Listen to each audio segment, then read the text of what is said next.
What's up, kids? Stray13 here, banned from the video store. You know, your humble narrator's in for it today, as his 14-year-old Vietnamese schoolgirl he's been seeing for the past 6 years finally got him to take her out. And the movie that we saw was Melvin and the Squirrels, or Alvin and the Chipmunks, the squeaquel. Well, after I got tanked on nail polish remover and skin bracer, I decided to write this review.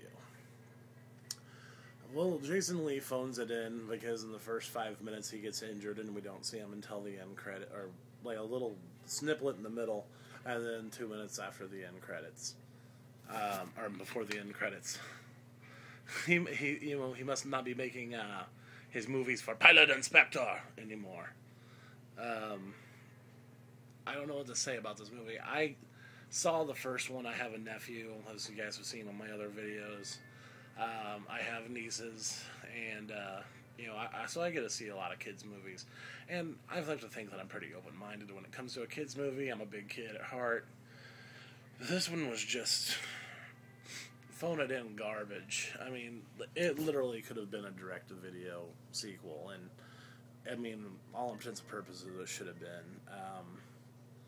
David Cross was in it. He kind of felt like, I'm a huge David Cross fan. I mean, goes back from like Mr. Show. I love David Cross, and even he kind of phoned it in this time. He was so much better in the first one with his, like, he was a smarmy, businessman that was out to get the Chipmunks. I mean, nothing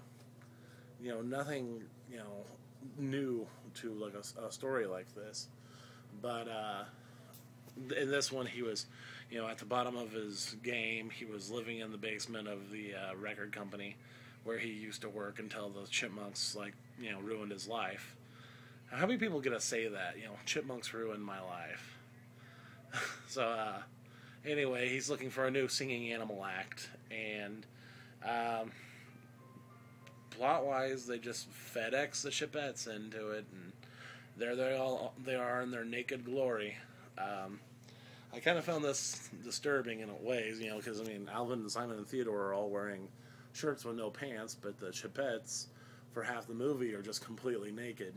There's got to be some furry website where people are just jackhammering load after, knuckle child after that.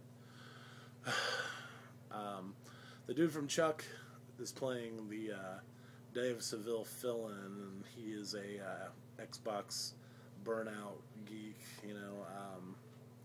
and doesn't really give much to the plot. What plot there is, it's like for a music competition for the school that they're now going to.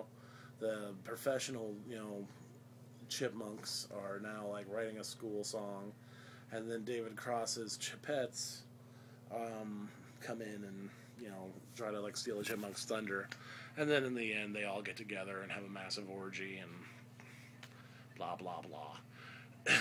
I do not recommend seeing this movie. It may shut your kids up for 15 minutes, to half an hour, but they're going to get bored with it. Actually, no, I take that back. They'll probably be into it for a little while, because they do keep nut shots and, slapsticky humor going. So, you might get a quiet evening out of them after they see it. So, I'm going to take that back and say, take your kids to see it. Keep feeding the fucking corporate machine, because they're just going to keep making these anyway. So, if you're an adult and you have nothing better to do, and even if you're high, don't see it. Don't even mess with it. That's about it. Stray13.